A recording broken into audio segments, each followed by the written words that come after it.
issue of pandemic preparedness. And if there's one message that I want to leave with you today, based on my experience, and you'll see that in a moment, is that there is no question that there will be a challenge to the coming administration in the arena of infectious diseases, both chronic infectious diseases in the sense of already ongoing disease, and we have certainly a large burden of that, but also there will be a surprise outbreak. And I hope by the end of my relatively short presentation, you will understand why history, the history of the last 32 years that I've been the director of NIAID, will tell the next administration that there's no doubt in anyone's mind that they will be faced with the challenges that their predecessors were faced with.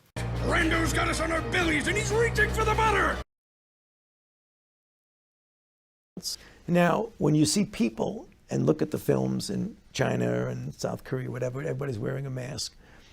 Right now in the United States, people should not be walking around with masks. You're sure of it? Because people are listening really closely to this. Right now, people should not be walking. There's no reason to be walking around with a mask.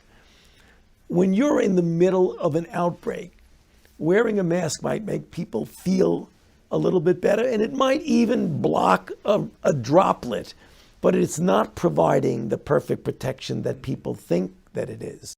When people were saying, you don't really need to wear a mask. Well, the reason for that is that we were concerned, the public health community, and many people were saying this, were concerned that it was at a time when personal protective equipment, including the N95 masks and the surgical masks, were in very short supply.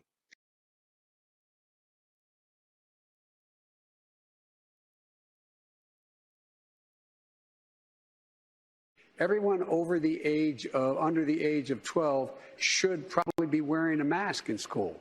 That's probably what's going to happen. Secondly, those over the age of 12 who are able to get vaccinated, if you're vaccinated, you shouldn't wear a mask. If you aren't vaccinated, you should be wearing a mask.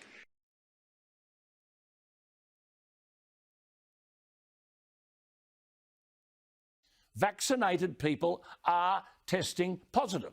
The vaccination, as I have said, limits the likelihood of people going into hospital if they catch the virus. That's not what the president has said. Listen to this. You're okay. You're not going to get COVID if you have these vaccinations. Yeah. That's not true. Over the weekend, the State House Democratic Caucus said 5 members tested positive for COVID-19 days after meeting with Vice President Harris and senators at the U.S. Capitol. Caucus says everyone who has tested positive is fully vaccinated.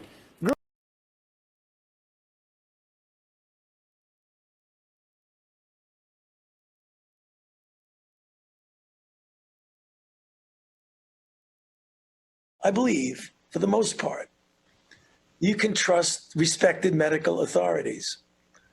You know, I believe I'm one of them, so I think you can trust me.